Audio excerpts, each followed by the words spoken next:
Hello, welcome to another edition of Slices of London.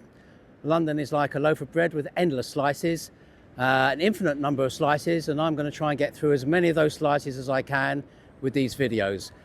Today we're at Euston, very, very busy on a very cold February morning, it has to be said. So I'm scarfed up, I'm hatted up and all the rest of it.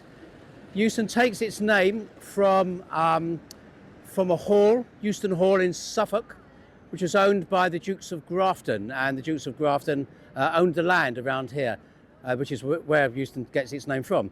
The building over here in the background is the new University College Hospital. It's been there about 20 years, very modern. That would presuppose that there is an old University College Hospital, and yes, we'll go and see the building of that too shortly. But first, I want to take us across the road to see something that's sitting right outside University College Hospital, which is rather unusual.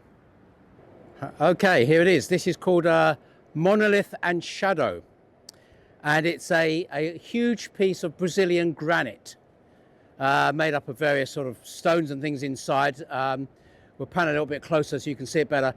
It cost £70,000 and one of the tabloids said something along the lines of UCH spends 70 grand on giant pebble. It is supposed to be a seat for those waiting for people coming out or in. And I mean, I think it's quite nice, but I suppose, you know, the question might be, what else could £70,000 have been spent on? But there you go. I still think it's quite a pretty and interesting thing.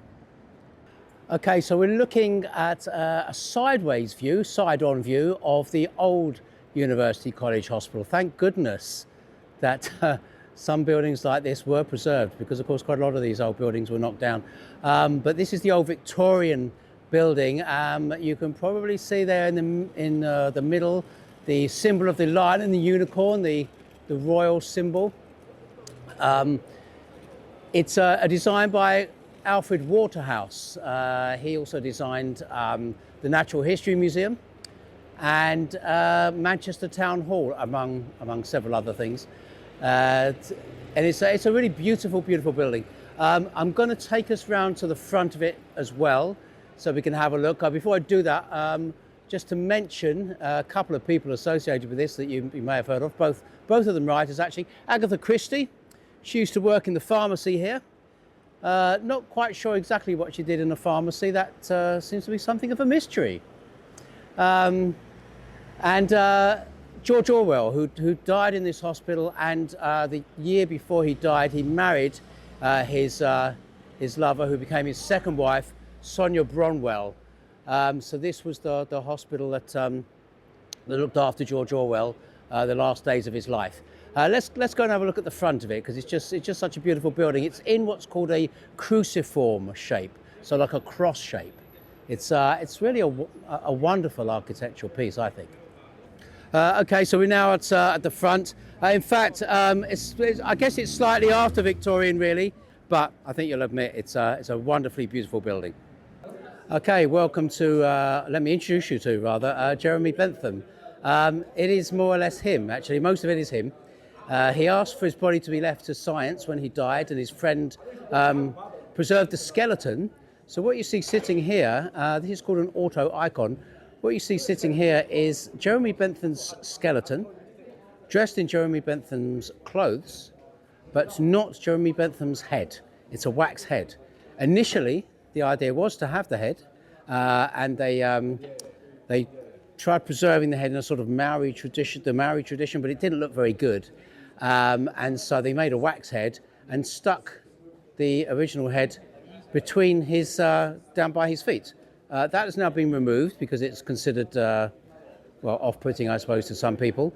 And it was then stolen and returned by the students from King's College. And because people were worried about the old head getting stolen, they decided to stick it in a strong box, and it's now in the archaeology department of the university. So it's somewhere around. But Jeremy Bentham was he started a movement called utilitarian, which the ethics is the greatest good for the greatest number of people. So if something makes the greatest number of people happy, then it's something that should actually happen. And he was a great believer in the abolition of the slave trade, in women coming to study in the university, which they did. It was the first university to have women studying here. And he is sometimes wheeled out to vote. When they have meetings and they have votes, they have Jeremy Bentham present, but not voting. So this is Jeremy Bentham. It's a really rather wonderful thing, and it's in the Student Centre of University College London. Okay, so here we have 2 stone cubicles with names of all the different stations that you can go to from Euston, for this is Euston. As you can see, it's not a Victorian station anymore. It's a very modern station nowadays. One of these cubicles is now a bar, and the other one, well, I don't know what they're going to do with this one. But somewhere in the middle here, there was a great big, massive stone arch, which became known as the Doric or Euston Arch. 1837, the same year that the station opened, actually, and it was originally the London to Birmingham line. So Euston is, in fact, probably just about the oldest station in a way, but it looks the newest because it was all redone in the 1960s. And in the early 60s, they removed the Doric Arch, and this was a very, very controversial move. Because it was very beautiful and it was very traditional, and people such as John Betjeman sort of spearheaded a move not to remove it, but removed it has been, and much of it now lies in the River Lee. Now, when they eventually do HS2, if they ever do, they're talking about reinstating the Doric Arch. They're going to have to dredge much of it up from the River Lee, but there is a tiny bit of it left in a pub very close by. And we shall go there now. So here we have, behind the bar, the Doric Arch pub, Euston Station. Lovely pub, great pub. Some remains, a tiny bit of remain of the Doric Arch. There is a lot more of it than that, believe you me. But there it is, a bit of history for you, right inside this gorgeous, cosy little pub. And there you are, very useful if you're waiting for your train. You can have a pint and keep an eye on the time, see whether it's delayed or not. A lovely, cosy little alcove, that's what I mean. This, lovely little nooks and crannies in this pub.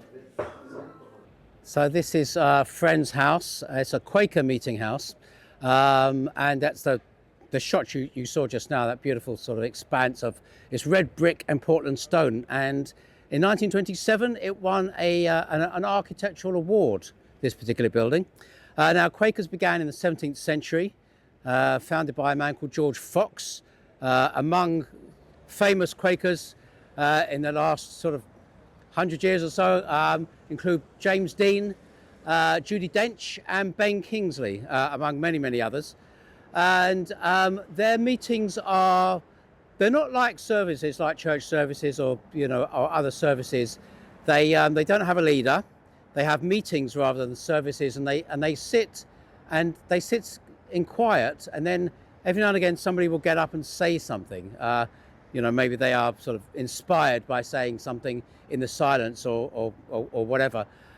So it's a very kind of unusual way of doing things. They were nicknamed Quakers, a name that they kept because people said that when they went to their meetings, people were quaking in the meeting houses. And so they're 400 years old now and still going strong, known officially as the Society of Friends.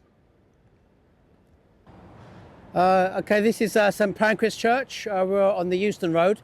It's Greek revival, 1820s thereabouts. And when it was built, it was the most expensive church that had been built since St Paul's Cathedral over 100 years earlier.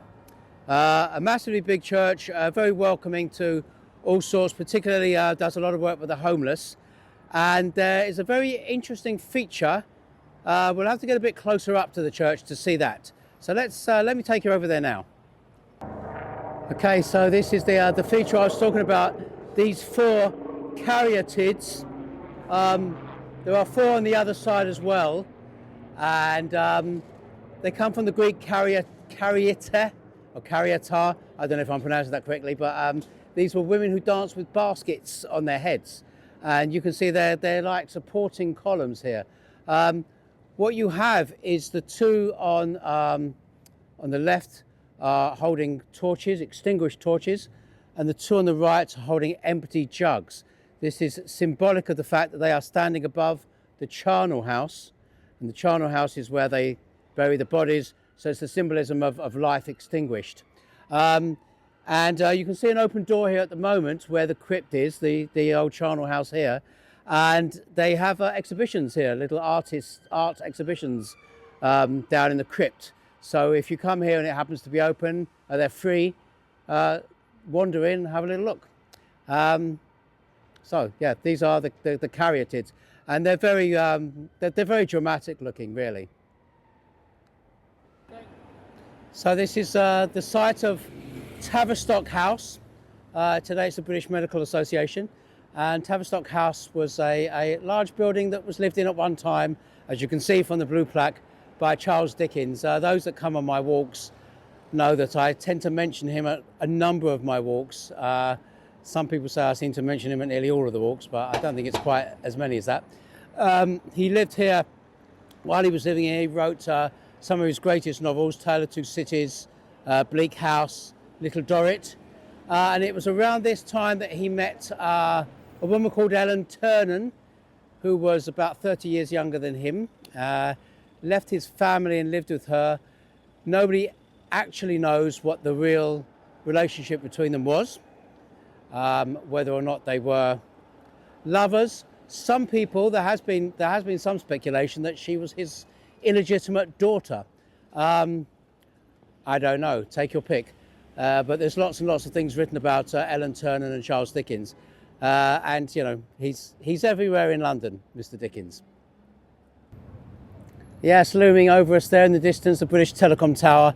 Not going to talk about this in this video. I've already covered it in my Fitzrover video, but I love this building really, because you walk all around London, especially this part of London. We're now in Bloomsbury.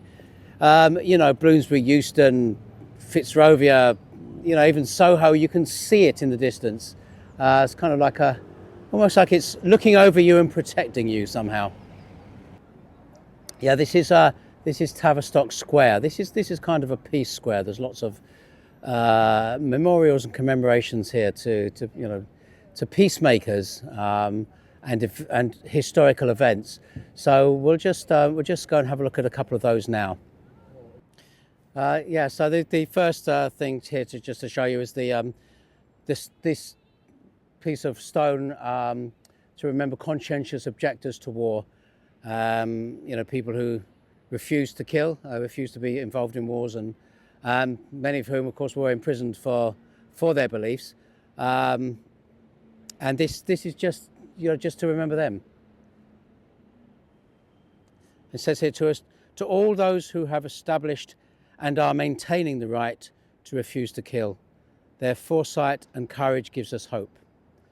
Now, obviously, people come on different sides of this in terms of what they believe. But I think it's quite nice that there's a stone to remember them by.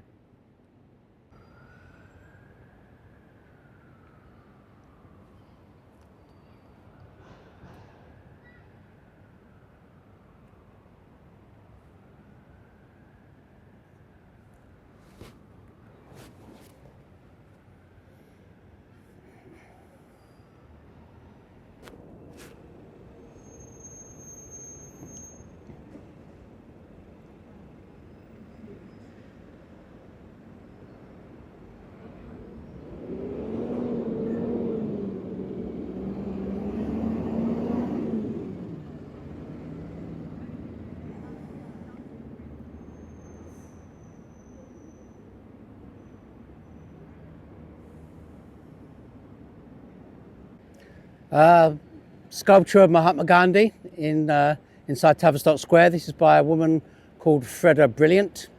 She was a Polish actress and sculptress, and this is her most famous piece.